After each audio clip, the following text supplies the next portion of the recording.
Kia ora and welcome to Just the Job, the place to be to find out about a huge range of exciting career opportunities. This week, we've got a special program with 3 varied jobs within the motor industry, so strap yourself in, you're gonna love this. In today's show, Scott from Massey High School is going to experience 3 careers that fall under the Motor Industry Training Organisation's umbrella when he checks out what it's like working on some very upmarket cars as an automotive technician. Then he's off to learn what it takes to have the workshop running smoothly as the workshop supervisor. And in our final segment of this week's special, Scott will be checking out the role of a service advisor. So let's join Scott and see how he gets on learning about these fascinating jobs at Continental Car Services in Auckland. Hi, I'm Scott Legg. I come from Massey High School and I'm interested in a career in the automotive industry. And Scott's first experience in the automotive industry will be as an automotive technician with Continental Car Services. Specialising in the world's most prestigious brands, Scott will have no shortage of choice when it comes to tinkering with the top shelf. Hello, I'm Scott. Hi Scott, I'm Nikki. Welcome to Continental Cars. Thank you. So we've got some really nice top-of-the-line cars and also some top-of-the-line service facilities. Continental Cars is a subgroup of Sime Darby Motor Group here in New Zealand. Continental Cars has been in business for about 40 years here in Auckland, and it's known as a luxurious European dealership. So what roles do you guys have here? Everything from an apprentice technician all the way through to service advisor. So automotive technician, workshop supervisor and service advisor. All right. So shall we pop you into a uniform and head over to Porsche where you're going to spend some time with Robert, a technician? Choice. As an automotive technician, we basically 2 sides of it. We service cars and we also fix faults with cars. So we have preventative maintenance where a customer comes in, they just get a service done, make sure we change the oil, plugs, whatnot, just so the car doesn't break down, runs nicely for them. And there's also the more diagnostic side of it where a customer comes in with maybe a knock or a rattle and we have to fix it and make sure it all runs nice and smooth for them. Good afternoon, sir. Just doing the warrant fitness on your car today? Yes, please. Yes, and the right rear indicator's flashing really fast. We'll have a look at that for you as well. Yeah. Okay, no problem. When dealing with a customer's $500,000 pride and joy, care is critical, as is attention to detail. All right, so what do we do first? So before starting the comprehensive warrant checks, Scott takes a moment to fix the number plate and then gets behind the wheel. Start off with the left-hand indicators. Okay, right-hand indicators. There's our problem, the bulb's not working, okay? So that takes like a minute or 2 to fix, we might as well do it now before we do the rest of the inspection. Just pull the light out, just clips out, get your hand in behind there, a bit harder. Come on, there we go, cool. There's a little clip there, and then you pull that whole black bit off. Right. Okay, sometimes you can use a screwdriver. Ah. It's all right, you get the hang of it after a while. There we go. If you have a look in there, the little yellow thing, that's the bulb, that's what we want. Yep. Easy as to get out, just pull it out. And you see that one looks pretty good. Usually if a bulb blows, you'll see it's maybe burnt and whatnot. Oh, okay. So I'd say, judging by this, there's probably a dirty electrical contact. As an apprentice automotive technician, jobs like this will become commonplace. All right, mate, how's it going? It's good. Just Yeah, it looks like it's working, eh? So you done the job? Yep, that was good. That was pretty simple. But as your skills grow, so will the complexity of your tasks. But as an automotive technician, it can get a lot more complex than that, especially with these newer cars with the amount of technology that's packed into them. So it's really advisable for us to do a computer search on it, make sure there's no silly little fault stored on the computer that could become worse later on. Now this is the start screen, and here you've got a list of all your different computers that are inside the car. And as you can see, there's quite a big list. The amount of technology that's in there nowadays, you really need this to be able to diagnose the cars. Yeah, you can see that. Even on the screen, it's just so many different things. No, there's a lot of different controls, a lot of technology packed in. I mean, these cars alone have 40 different computers in them to control various items, so yeah, it gets pretty hard. That's intense. And Thomas Larson knows just how intense that apprenticeship can be. After experiencing the role of a technician on Just the Job 3 years ago, he gained an apprenticeship at Continental's Peugeot workshop and is loving every moment. I think I enjoy most about the job would just be the exposure to all the different things to learn. There's so much to learn each day. It's good. Maito has always given me a lot of support, and any questions regarding bookwork or the learning side of things, they've always been quick to help out. Coming on board with Maito, you've got the whole of Maito to back you. Basically, by talking with you, if you require more assistance, we can find it for you. Okay, that's what we're there for. We're there to help you succeed. In the workshop, Robert and Scott are making good progress through their warrant inspection. Well, let's put it right up in the air. We'll check underneath, make sure all the suspension and the engine's fine. Check every single tyre. You want to spin it the whole way around so you can check for any nails or stones that might be in the tread. Seems all right. With a car this well maintained, little is likely to be wrong, but Robert takes no chances and follows a very specific checklist, examining every component with care. Now, this is the business end of a Porsche. The engine's right at the back, so we're looking for generally oil leaks or any cracks anywhere. Suspension is very important, looking for cracks and wear or unusual rubbing and whatnot. You're also checking for any play in the bushes, so we usually get the lever bar under there, just check there's no splits in the rubber, and looking at the exhaust, make sure there's no exhaust leaks, no black. The way you can tell the exhaust leak is there'll be like black soot there. That's like a witness mark. With the full warrant of fitness inspection successfully completed, it's time for the test that Scott's been waiting for.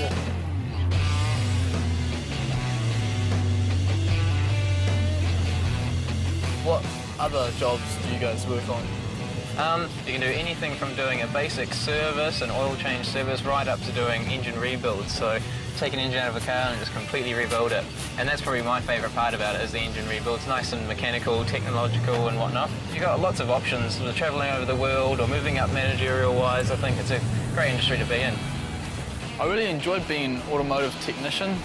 It was good fun, getting under the car, seeing how everything works, and then even getting to fix it myself. The best part, it'd probably have to be the road test, getting to see how the car actually runs on the road. I could definitely see myself trying to get into this for the future. To become a qualified automotive technician, you can complete an apprenticeship and attain a national certificate in motor industry, automotive electrical and mechanical engineering, level 3 and 4 with Strand and Light Vehicle. There is no minimum requirements to begin your apprenticeship, but good grades in maths, English and science are recommended. Training is supplied on the job, allowing you to earn while you learn, with support from the NZ Motor Industry Training Organisation, who also run a start-up program for secondary school students wanting a head start in the industry. As an automotive technician, you'll gain qualifications and skills recognised around the world, allowing you to work in any environment from the small workshop floor to large specialised brands. Well done, Scott. There's your first career in the motor industry to think about. And it was awesome to see a past Just the Job student succeeding as an apprentice at Continental Car Services. After the break, we're back with Scott, who's moving up the ladder to find out what the job of a workshop supervisor is all about. We'll see you here soon. Welcome back to Just the Job. Scott's back with us now to check out what it takes to be a workshop supervisor at Continental Car Services in Auckland. Hi, I'm Scott Legg from Massey High School. I've just found out what it's like to be an automotive technician, and now I'm going to step it up and be a workshop supervisor. Just going on road test. From the workshop floor to managing the workers, mentoring our student through this busy role is Devon Scott, workshop supervisor for Continental Car's Audi division. The primary role of a workshop supervisor is to supervise the technicians, making sure that they're doing their job correctly. Also, quality control. Once the jobs are completed, we do the quality control. As a workshop supervisor, part of your job is to make sure that the guys are kept busy and that there's no downtime. So, as you can see, the jobs there's not too many there at the moment, so we'll go and get some jobs for them. So, Scott, this is our workload for the day. Yep. That's been handed through from Service Advisor. They've all got required by times. The first thing I'm going to get Scott to do is prioritise the job cards so they're delegated to the appropriate technician with the right skill level and right skill set. There's your first job for the day, and I'll leave you to it. All right, thank you. As a workshop supervisor, it does pay to know your technicians' strengths and weaknesses. Then you can plan your day accordingly and plan the jobs accordingly. Yep, not too bad for your first go. It's all organised. Now that the techs are all organised, we've had an urgent job drop in, so we need to have a quick look at that. As a workshop supervisor, it's not all about paperwork or just delegating work and organising people's workload. There's also a bit of hands-on diagnostics and stuff that you have to do from time to time. You generally need to be like a fully qualified technician. Jobs requiring a more advanced skill set will often crop up, and in these circumstances, it's not unusual for the workshop supervisor to assist the technician or even work on the vehicle themselves. Right, this one's got a transmission fault. So Right. generally first what we do is bring the car up, plug in the tester. I still like to get my hands into a job, and I enjoy the diagnostic side of things and helping the guys out. Now that it's finished its check, we can print out the errors. All right. Okay, so this is not as technical as I thought it was going to be. One of the other guys can sort this out, so we'll pop that into one of their slots ready for them to get onto after their next job. Right, so now that Max has got his next job, part of your job as a workshop supervisor is to actually supervise the guys. Right. So we'll walk around, check up on everyone, make sure everything's going smooth. Okay, let's do that. How's it going? Excellent. Communication skills is an important skill to have when you're a workshop supervisor. Definitely need to maintain a good working relationship with all of your staff. Even though you can be very, very busy as a workshop supervisor, I find it quite enjoyable, and it's almost a thrill sometimes, especially if everything is coming together and everything's working fine. That's a good day when you can get things organised and everything runs smoothly. So time management's a big thing here. Well, it is about getting the jobs done on time and everything, but there's more to it than that. If the job's taking too long, you need to know why. Is the guy having a problem, or is he just working slow? I think any supervisor or manager that's in charge of a team of people, you've got to have the company's best interests at heart. So if someone's, you know, acting the goat and not being productive, you've got to pull them up on it. How's it going? Yeah, good. Just about finished, actually. All right, so To succeed as a workshop supervisor, a high level of technical and management skills are essential. Skills that the NZ Motor Industry Training Organisation can assist in developing through their ATEC program. ATEC is the Advanced Technician Qualification, and it is there more for supervisors or people who want to be supervisors. To have that qualification completed and under your belt, then it will give you a better opportunity for promotion later on in your career. Okay, Scott, this is the last step in the chain, so to speak. This car over here has just had some work done on it, service. So now we need to do the final road test as part of our quality control. this one. And this one here, yep. Can we put the roof down? We'll see. Oh, choice. Jump in. Quality control is a big part of the workshop supervisor's role. Essentially, you have to, when you're working in an upper market brand, then it's important that the jobs are done right and that the customers are happy. And that quality control can range from doing quick checks on the workshop floor to make sure everyone's working correctly, right through to the final road test. Is it normally the workshop supervisors that do the road tests? Yeah, at the end of the job, when the technician's finished, he'll do his final road test to make sure that he's happy with it, and then the job gets passed through to me and for final quality control. Yep. And then I'll take it for a road test and I'll recheck his work, make sure it's all okay. Yep.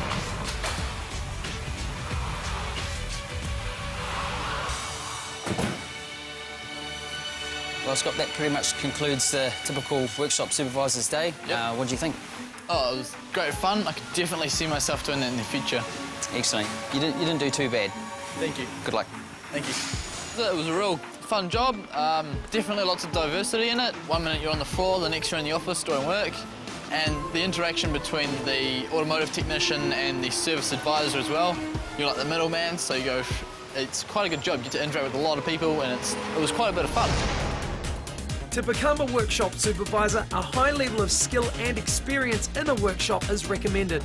Maito's National Certificate in Business, First Line Management Level 4 may also be useful. As a workshop supervisor, you'll be responsible for a team of technicians, so good organisational and time management skills are essential. And these can be developed even further by completing the NZ Motor Industry Training Organisation's ATEC program. The skills you acquire as a workshop supervisor are recognised internationally, allowing you to work anywhere in the world. And as the position of supervisor is the first step towards management, the career prospects within the industry are endless. So, you quite like that, did you, Scott? Well, we've got even more coming up for you after the break, because Scott's going to be stepping it up again to see if he's got what it takes to become a service advisor. You're watching Just the Job, the place to be to find out more about the huge range of careers out there waiting for you. Next up, we're joining Scott for the last career in this motor industry special. He's getting a taste of what it's like to be a service advisor. Hi, I'm Scott from Massey High School. I've just had a lot of fun being a workshop supervisor, and now I'm going to try my hand at being a service advisor. Customer satisfaction is the fuel that drives the automotive industry. And at Audi, the responsibility of keeping clients happy falls to service advisors like Phil Davis. Well, service advisor, basically we're the first port of call for the customer when they come in and they want some work done. Okay. And the job is mainly entailing listening to their needs and relaying that to the workshop. Yep. The best way to experience it though really is to actually do the job. Oh, actually, we've got a call coming through now, so I'll take this one, and you can just watch how I handle it, and then I'll get you to do one yourself. All right. Yep. Good morning, Audi Service, Phil speaking. Customer satisfaction is absolutely paramount. I mean, that is the #1 priority. That goes through any department of the dealership, whether it be sales or parts or service, that is absolutely critical. Service that you give as a service advisor, you're obviously the first point of contact for the customer, and it's a direct reflection on the dealership. For next Wednesday the 30th, without a loan car for a warrant of fitness. Right, that's great. We'll see you about 8 o'clock. All right, so that's a telephone conversation. So any questions on that? Nah, it looked pretty simple and straightforward. All right, well, I'm glad you think so, because I'm going to chuck you now in the hot seat. It's a pretty busy time of day, so probably in the next half hour we're going to have a few phone calls coming through. Okay. All right, so if you just want to jump in there. Yep. As every customer is different, the service advisor will need to adapt to a wide range of personalities. First impressions count, so what sort of impression has Scott made? Oh, they can get pretty busy, yeah. It can, Matt. Now, it looks like you've got a few bookings piling up there, and I noticed one of them's got a loan car that they require as well. All right. So we should probably go through the loan car process now. Would be a good idea. With the standard now set, it's important to maintain a high level of customer service, and that means being proactive, meeting the customer's needs even before they require them. It's essential that you do have good organisational skills. I would say that's probably the one key biggest skill you need to have in the job. Mr. Smith, how are you? Good, Phil. How are you? Yeah, good to see you. Well, I'll just introduce you to Scott. He's who you would have spoken to on the phone, and he'll be looking after your car for the day. Great. Right. Have a seat. Thank you. So your car today was booked in for a warrant of fitness? That's right. All right, I'll just get you to check that that's your phone number. Yep, that's You right. absolutely have to have good people skills, and you need to be understanding of different people's personalities and things, because not everyone's the same, and what works for one customer doesn't necessarily work for the other one. So you need to be able to adapt to the different needs of the customer, I guess. Thank you, Mr. Smith. We'll get that work done for you by 4, and I'll give you a ring when it's done. One of the greatest challenges a service advisor will face is relaying bad news.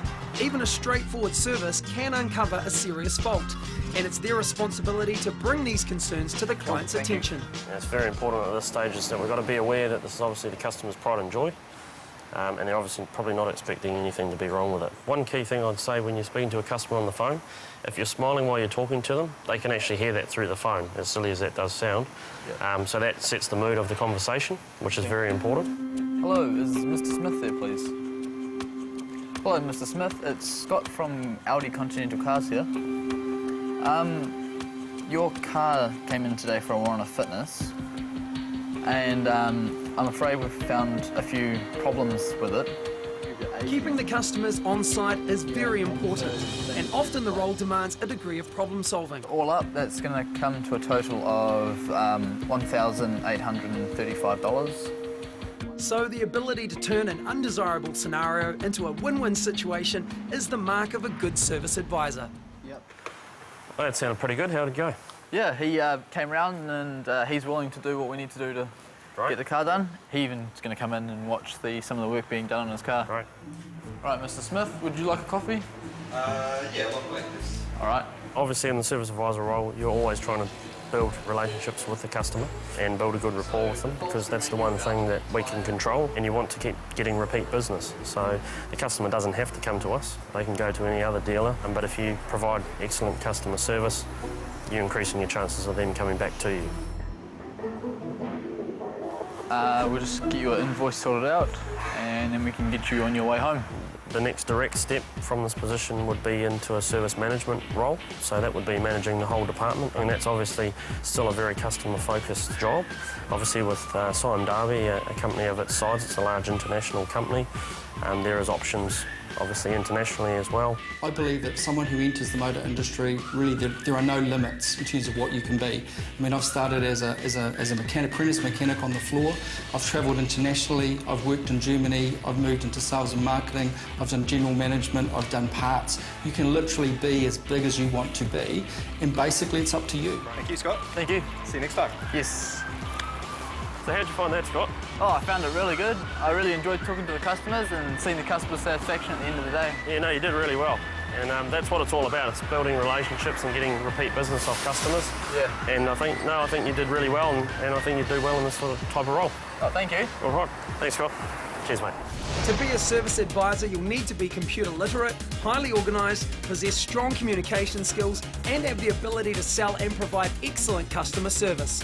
Knowledge of the product and prior industry experience is preferred, though not essential, and for those wishing to increase their prospects, completing NZ Motor Industry Training Organisation's National Certificate in Business, First Line Management Level 4, will help you get that foot in the door.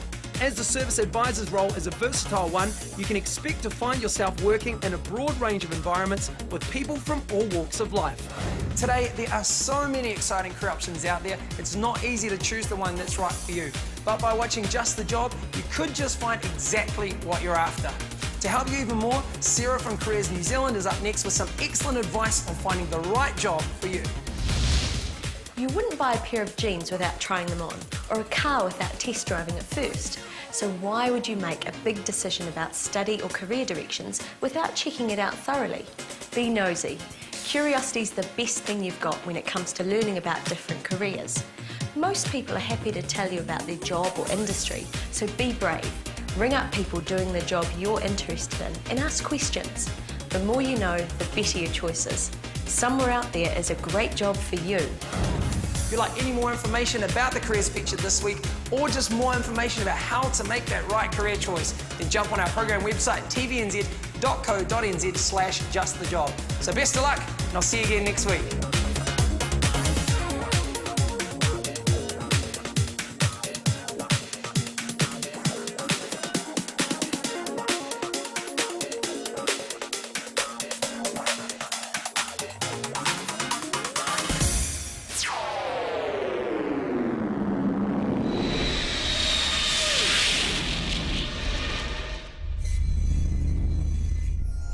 Supporting local content so you can see more of New Zealand on air.